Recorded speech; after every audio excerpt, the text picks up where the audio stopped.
성도 여러분 안녕하세요. 9월 11일 토요일의 큐티를 시작하겠습니다. 읽을 말씀은 사도행전 28장 1절에서 10절까지 말씀입니다. 우리가 구조된 후에 안즉 그 섬은 멜리데라 하더라. 비가 오고 날이 참해 원주민들이 우리에게 특별한 동정을 하여 불을 피워 우리를 다 영접하더라. 바울이 나무 한 묶음을 거두어 불에 넣으니 뜨거움으로 말미암아 독사가 나와 그 손을 물고 있는지라. 원주민들이 이 짐승이 그 손에 매달려 있음을 보고 서로 말하되 진실로 이 사람은 살인한 자로다. 바다에서는 구조를 받았으나 공의가 그를 살지 못하게 함이로다 하더니 바울이 그 짐승을 불에 떨어버리매 조금도 상함이 없더라. 그들은 그가 붙든지 혹은 갑자기 쓰러져 죽을 줄로 기다렸다가 오래 기다려도 그에게 아무 이상이 없음을 보고 돌이켜 생각하여 말하되 그를 신이라 하더라. 이 섬에서 가장 높은 사람 보블리오라 하는 이가 그 근처에 토지가 있는지라. 그가 우리를 영접하여 사흘이나 친절히 머물게 하더니 보블리오의 부친이 열병과 이질에 걸려 누워 있거늘 바울이 들어가서 기도하고 그에게 안수하여 낫게 하매 이러므로 섬 가운데 다른 병든 사람들이 와서 고침을 받고 후한 예로 우리를 대접하고 떠날 때에 우리 쓸 것을 배에 실었더라.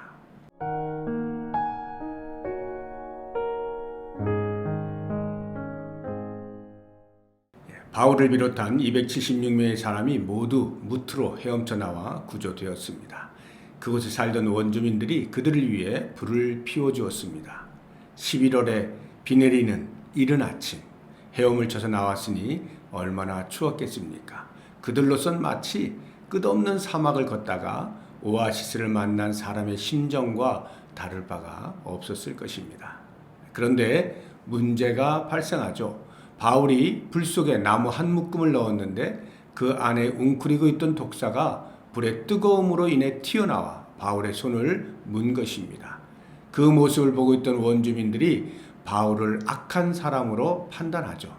바다에서는 구원을 받았지만 결국 인지상정이어서 죽음으로 대가를 치르게 되었다고 생각한 것입니다. 독사에 물리면 죽는 것이 당연하니까 그렇게 생각할 만도 합니다. 하지만 하나님께서는 바울의 사명이 다하기까지 그 생명을 취하지 않으시기 때문에 오히려 전화위복이 되게 하십니다. 독사를 불에 떨어버려 조금도 상함이 없자 원주민들은 바울을 신으로 여기게 된 것입니다. 그뿐만 아니라 그 섬에서 가장 높은 신분을 가진 보블리오의 집에 머물면서 안수기도를 통해 부친의 질병을 고쳐줍니다. 소문이 나니까 병자들이 찾아옵니다. 다 고쳐줍니다. 덕분에 그곳을 떠날 때 그들이 쓸 것들, 즉 식량이나 의복 등과 같은 생필품들을 공급받을 수 있었습니다. 오늘 말씀을 묵상하면서 영적 전쟁의 팽팽한 긴장감을 느끼게 됩니다. 사탄의 공격과 하나님의 막아주심이 반복되고 있지 않습니까?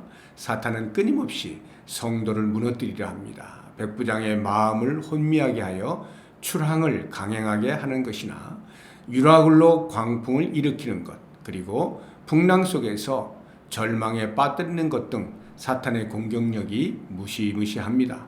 모두 구조되어 역시 하나님께서 도우시는가 보다 싶을 때 또다시 독사를 통해 영적 지도자인 바울을 무너뜨리려고 시도하는 것을 보면 사탄은 지치지도 않는 것 같습니다. 성도를 무너뜨릴 수만 있다면 무슨 짓이든 합니다. 하지만 우리 하나님은 그 모든 사탄의 공격으로부터 우리를 보호하십니다.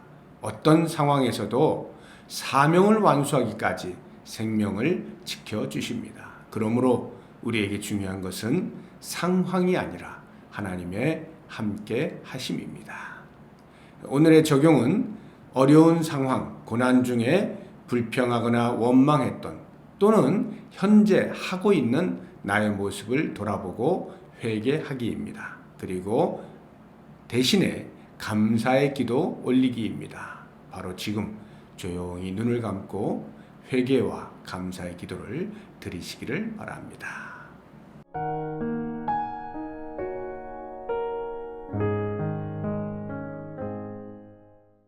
하나님 아버지, 고통 중에 원망과 불평을 쏟아냈던 연약함을 회개합니다. 불쌍히 여기시고 용서하여 주옵소서. 모든 것이 하나님의 은혜입니다. 감사합니다. 평생 잊지 않고 하나님의 베푸시는 은혜에 감사하고 노래하며 살게 하옵소서. 예수님의 이름으로 기도드립니다. 아멘.